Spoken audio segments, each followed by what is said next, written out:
Hello and welcome to this audio presentation of Navigating the Paleo Diet, a beginner's guide to navigating the paleo diet in a modern world. Copyright and disclaimer information is available in the ebook version for your review.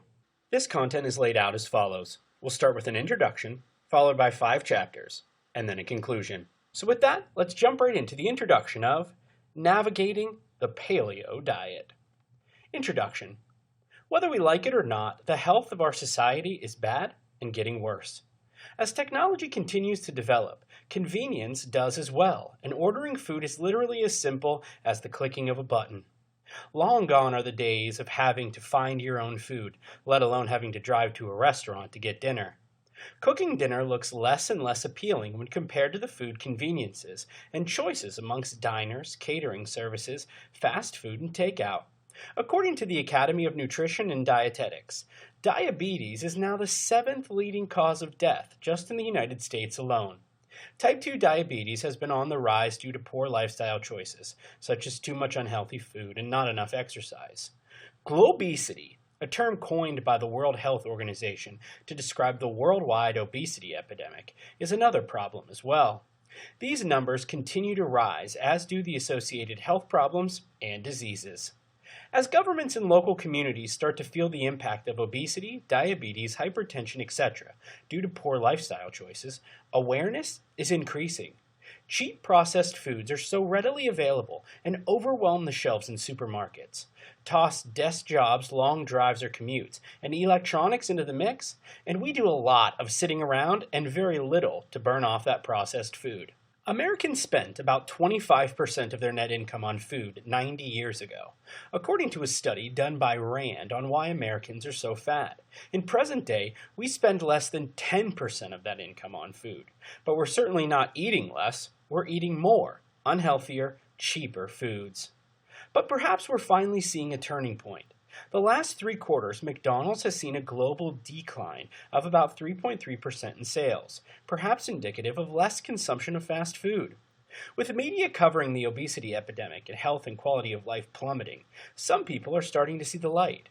Documentaries such as Fed Up are exposing food manufacturers' concerns that lie only with profits and not health, and how added sugar is in over 80% of supermarket foods. We may be a long way off from getting back to the good old days where dinner was made from whatever was in the garden and processed foods were nearly unheard of, but the best we can do is inform ourselves of why healthy choices are the best for long-term health and quality of life. As technology develops, our choices will only continue to grow. By making wise ones, we can help battle and slow this rising epidemic. So today, I want to give you a quick beginner's overview of one of the best choices you can make in regards to overall health and a natural way of eating, the paleo diet. Don't worry if you don't know what it is. Within the next few moments, you will discover why it has been one of the most talked about diets of recent time. Let's dive in. Chapter 1. What exactly is the paleo diet? If you don't know what the paleo diet is, or you've never heard of it before, no worries. Within this first chapter, we're going to explore exactly what this way of eating is all about. At its core, paleo is a lot more lifestyle than it is a diet. A paleo lifestyle is about eating real, whole natural foods and avoiding all processed foods. You see, the modern diet is exactly that. It's modern. Humans ate in a paleo style for hundreds of thousands of years, some estimates say 2 million, before starting to eat grain and sugar-based foods, as well as processed foods, as recently as 10,000 years ago. The idea behind paleo is to eliminate those processed foods, chemicals, vegetable oils, and other new additions to the modern diet that can be detrimental to our lifestyle, from how we move to our energy levels to how we feel on a daily basis. For all those years that we ate paleo, humans were hunters and gatherers. They ate meat and they ate fruits such as berries when they were in season, which also meant they moved a lot and were very active. They needed to be strong and fit in order to survive. Their bodies were conditioned to efficiently use fat as fuel and energy, not carbohydrates. Eventually, agriculture came into being and the human diet changed dramatically. The agricultural revolution occurred about 10,000 years ago and introduced grains such as wheat and breads into our diet. Today's modern diet contains things like significant quantities of gluten. Gluten was non-existent in Paleolithic times. Things like wheat, rye, many cereals, and barley contain gluten. Gluten has been recognized to cause inflammation in the gut and has been given widespread attention through celebrities like Kelly Ripa, who have famously gone gluten-free. It's also been theorized, not proven, that gluten could play a role in an increased risk of some cancers as well as heart disease. Another ingredient in the modern day diet is linked to possible health problems is that of lectins. Lectins are present in grains. They cause wear and tear in our gastrointestinal tract, making it very difficult to heal. Let's not forget sugar. Sugar is everywhere and in everything nowadays. Sugar needs to be burned, but another aspect of modern times is how sedentary people have become. Everyone sits. They sit at work, they sit on the couch watching television, they sit at their computers, they sit checking out social media and texts on their smartphones.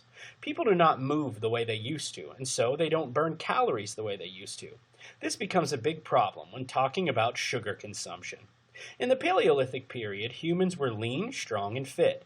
They moved pretty much all day, every day. They didn't farm or grow crops. As I mentioned above, they hunted and gathered. They followed the food. They didn't sit around playing on their Apple iStone tablet. If they did, they'd starve. So all that sugar being consumed in the modern diet, which is bad enough, isn't even burned off because of sedentary lifestyles, which means energy spikes and crashes and related health problems such as diabetes and blood pressure issues. One of the big myths that the paleo diet has helped to dispel is the outdated notion of eating fat makes you fat. This was a big deal when the high carbohydrate craze started in the 80s, and you had everyone obsessed with the amount of fat calories they were eating. Almost every food in existence ended up with a low-fat or no-fat version, but most of that fat got replaced with sugar. Fat is a crucial nutrient when it comes to our health. Dietary fat is needed for an optimal, well-functioning, and healthy body. It's all the chemicals, preservatives, and added sugar in our diet that lead to the weight gain, health issues, energy problems, and more. The paleo diet has been referred to as the caveman diet because that is basically how you were asked to eat. The paleo diet mainly consists of meat, fish, turkey, chicken, fruits, vegetables, and nuts.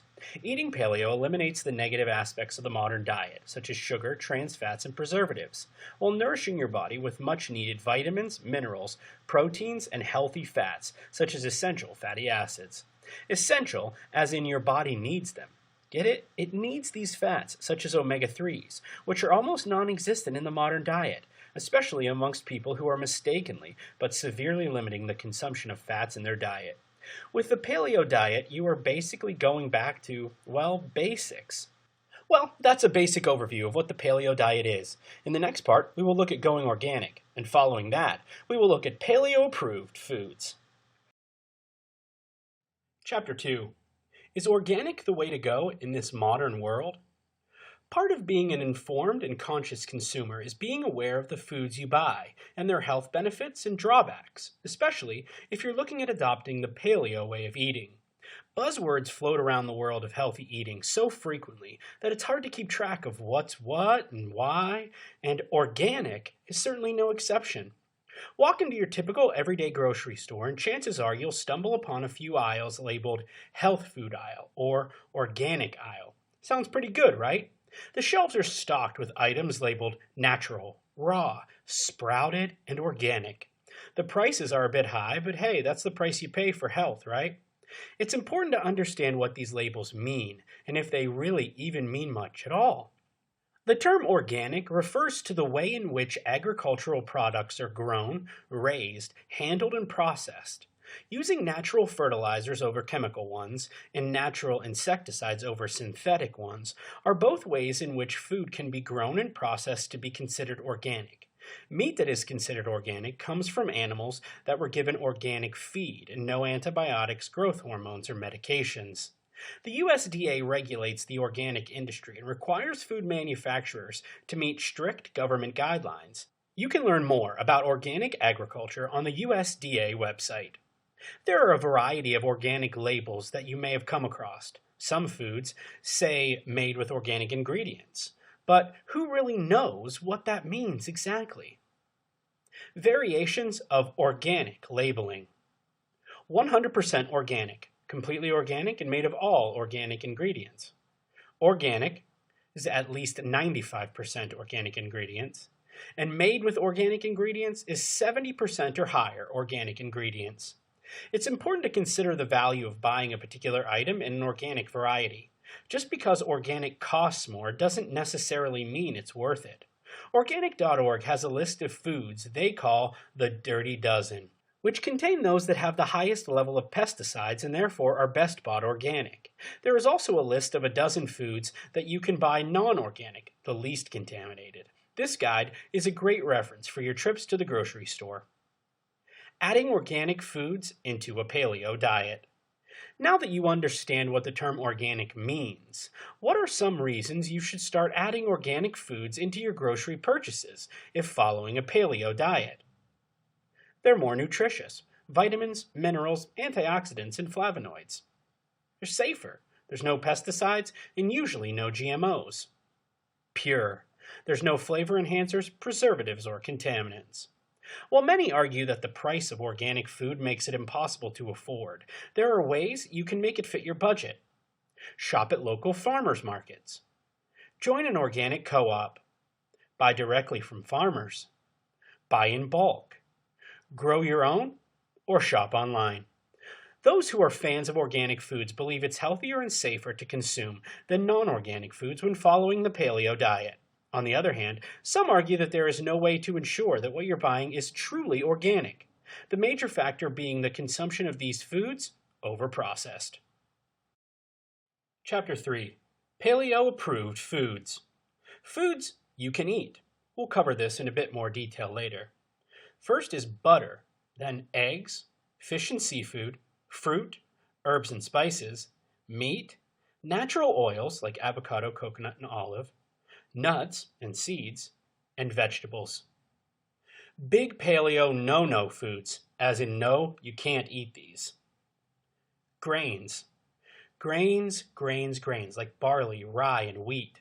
Among other things, they contain gluten.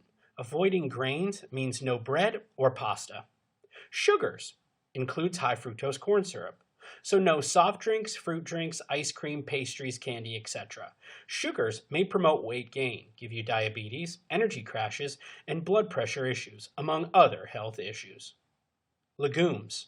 This means no beans or lentils. Dairy.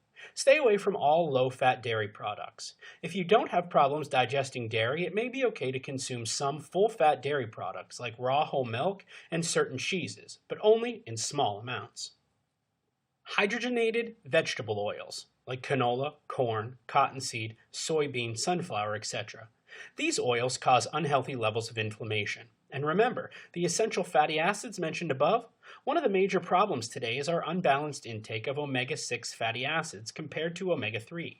A major factor in this unbalanced intake is the high levels of omega-6 fatty acids in these oils.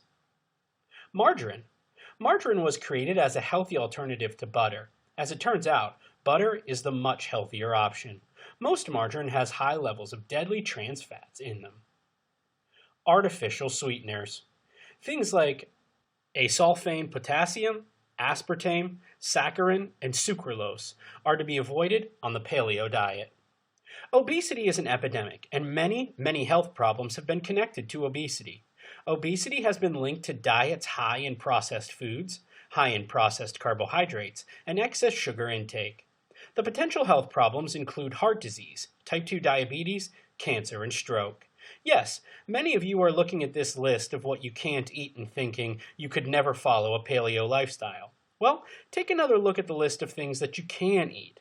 How often do you see some of those things on a list of foods you can eat while on a so-called diet? Not to mention the fact that a paleo diet does not ask you to count calories. Yummy, paleo-approved foods. Remember that list of approved foods? We're talking hamburgers, steak, pork, bison, lamb, duck, turkey, chicken, and more. Bacon, baby. The whole world is better with bacon. Grass-fed, if you can. After all, meat with a bunch of added chemicals sort of defeats the purpose of the paleo diet, don't you think? Seafood includes fish like salmon, trout, shrimp, a variety of shellfish, haddock, and even more. You can eat lots of vegetables such as carrots, broccoli, kale, and tomato, as well as onions and peppers. Sweet potatoes, yams, and baked potatoes are on the approved paleo eating list. This includes turnips, too. Yes to eggs as well. Hard-boiled, soft-boiled, scrambled, an omelet, just add some of those vegetables, and even some of the meat list if that's what you enjoy. Approved nuts and seeds you can eat are almonds, walnuts, sunflower seeds, pumpkin seeds, hazelnuts, chia seeds, and macadamia nuts as well. A large variety of fruit can be eaten when you go paleo. On this list is all kinds of berries, strawberries, blueberries, blackberries, etc. Apples, oranges, mango, and pears. This also includes avocados, which is a fantastic source of vitamins, minerals, and healthy fats that your body needs. Oils are an important part of the paleo diet and include the aforementioned olive, coconut, and avocado. Finally, we have our herbs and spices. There is something here for everyone to flavor your food. Sea salt, garlic, turmeric, mint, basil, rosemary, and many others can be part of your everyday eating. You will find slightly different approved foods with the paleo diet or caveman diet. Some will tell you that it's okay to consume certain things in limited quantities. This includes red wine. Science says there are a variety of health benefits to red wine. Hot chocolate using dark chocolate, and certain teas like green tea that is packed with powerful antioxidants that have a lot of health benefits. Hardcore paleo enthusiasts will tell you to go organic as often as possible, to only eat grass-fed meat and consume wild-caught sustainable fish. If you can do this, great, but if not, don't let that stop you. Following the paleo diet will do wonders for you, even if you don't go hardcore organic all the way. Do what you can. Chapter 4. Exercising on the paleo diet. Exercise and nutrition go hand in hand. If you are going to embrace the paleo lifestyle, you really should consider an exercise regimen as well. It doesn't have to be anything crazy, like some weight training program from a roided-out pro bodybuilder or the training of a high-level athlete. In fact, if all you can muster is a 30-minute walk every day, that's a big deal. One of the biggest problems with modern life is how sedentary we are nowadays. Many people sit at a desk all day long, and then they sit on the couch in the evening, usually with a smartphone, tablet, or laptop, engaging in social media sites. So, if you can walk every day for half an hour, good for you, keep it up. If you want a little more, but you're one of those people that really struggles with sticking to your workouts, forget complicated multi-exercise programs. Start by focusing on making exercises a habit so that it becomes part of your life routine. And the easiest way to do this is not just to work out first thing in the morning, but to make the workout unbelievably simple. How do you make it so simple that you never skip a workout? Easy. As soon as you roll out of bed, start exercising. This can be as simple as one exercise. Here are some examples. Roll out of bed and do X number of body weight squats, such as 50. If you can't do 50 straight, take rests when you need it and keep track of the time it takes to complete all 50. And try to beat the time the next time you do it. Or reverse it and do bodyweight squats for 7 minutes, resting when you need to, and keep track of how many you do. Next time, try to do more in that 7 minutes. You could do a different exercise each day for a week and then repeat. Maybe like Monday, bodyweight squats, Tuesday, push-ups, Wednesday, burpees, Thursday, jumping jacks, Friday, jump lunges, Saturday, jump rope, and Sunday, rest. Modify the exercises to fit you. If you have knee issues or are severely overweight or out of shape, burpees and jump lunges may not be right for you. That's fine. Do normal squats instead of burpees. Do regular lunges instead of jump lunges. Not strong enough for the push-ups? Do them on your knees. Or do them on a wall, with your feet a few feet away, so you have to lean into the wall. If push-ups are too easy, do a more difficult version, such as explosive push-ups, clap push-ups, or Spider-Man push-ups. Once you've done that for a few weeks and exercise becomes a normal thing you do in the mornings, you can start doing multi-exercise routines. Another option would be to set an appointment with yourself. Instead of having a workout scheduled for Tuesday, you should have an appointment with yourself to work out on Tuesday at 6 p.m. You'll be much more likely to keep this commitment. Chapter 5. Is the paleo diet right for the whole family? If you're someone who is looking at starting a paleo plan of eating and would like the whole family to join in the fun, but don't know whether it's right or not, then you are not alone. This question has been asked many times, and in this chapter we will attempt to navigate our way through it. Firstly, before you even approach your family and try to convince them to go on a paleo diet, you need to bear a few things in mind. Firstly, as we have covered, the paleo diet is not an easy diet. There are many restrictions, such as no consumption of sugar, processed foods, artificial additives, etc. Secondly, it's not just the diet, it's an entire lifestyle change. You will not be able to go to a party or gathering and eat what you want because not many people prepare food according to paleo requirements. Even restaurants and expensive eating establishments may not prepare food in a paleo manner. That basically means you will have to bring your own food to a party. Thirdly, most comfort foods are excluded from the paleo diet simply because they contain sugar, dairy, or some ingredient that is not allowed in the paleo diet. So how are you going to convince your spouse and kids to give up all their favorite foods and eat like a caveman? The process itself may seem like you're at a United Nations convention trying to get opposing countries to sign a multilateral agreement. The best way to go about it would be to do it in stages. Don't try to go from zero to paleo hero overnight. Yes, it is beneficial, and yes, it is an excellent idea. But you will need to give your family time to adjust, adapt, and assimilate. In the beginning stages, make one meal a paleo meal. It could be breakfast. Throw out the sugary cereals and milk. Replace those with bacon fried in coconut oil, scrambled eggs, and a glass of fresh fruit juice. Get a recipe book full of delicious recipes and tempt your family members with tasty paleo meals. The key is to make them feel like they are not sacrificing delicious food for a paleo diet. Your excitement and interest, as contagious as they may be, might not be enough to sway your family from tucking into that tub of macadamia nut ice cream. Also, try not to get too preachy and stop yourself from standing on a paleo pedestal and shaking your head at their poor food choices. Exercise tolerance and slowly swing them over to your side.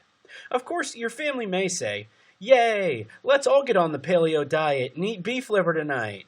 Highly unlikely, but if it does happen, good for you. Otherwise, follow the earlier advice. It is a fantastic idea to get your family on the paleo diet because it is extremely healthy. You will be less prone to obesity, allergies, aches and pains, etc. In the long run, your entire family will benefit from the paleo diet. So, it is worth pursuing and persuading. Have tolerance, or your spouse may divorce you and let you have full custody of the chicken feet and bison tail that are happily sitting in the freezer. The key to convincing them will be to become an excellent cook. Invest in a good paleo recipe book and hone those cooking skills of yours. Do focus on the desserts. Most people find it extremely difficult to give up the sweet foods.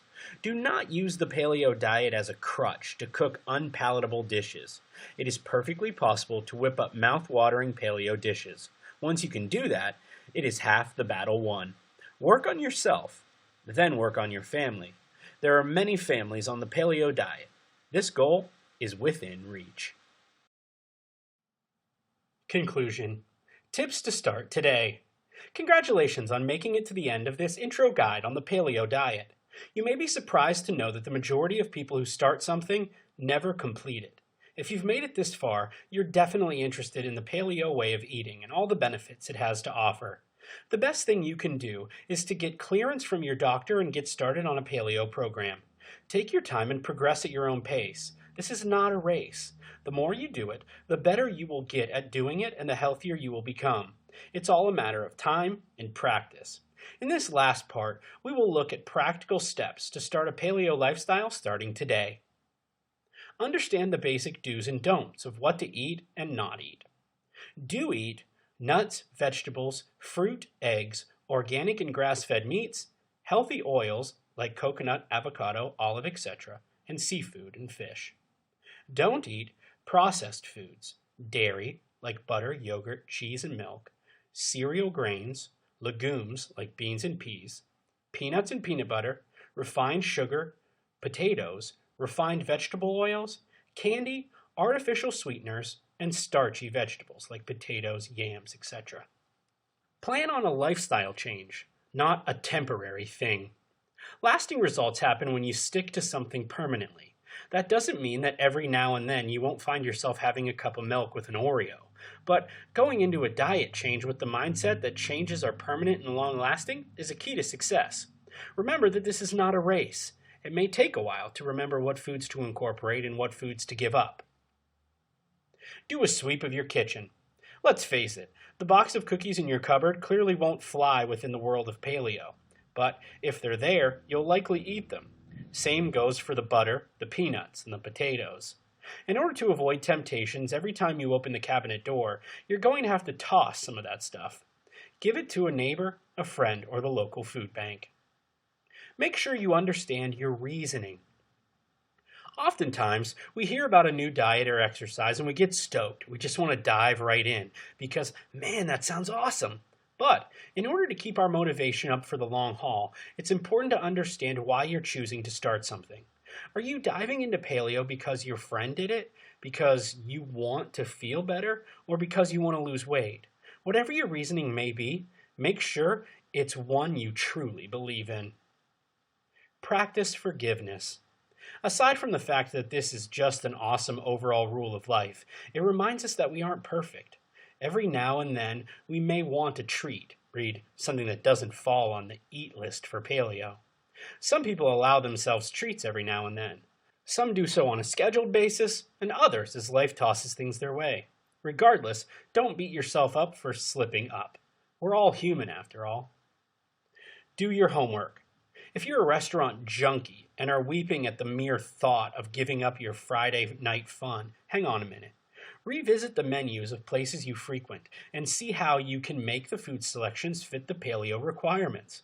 Or, if there's a dish you just can't live without, plan to have your cheat at the restaurant that serves it. Making the choice to live a healthier life is awesome and admirable. Whether paleo ends up being the route for you or not.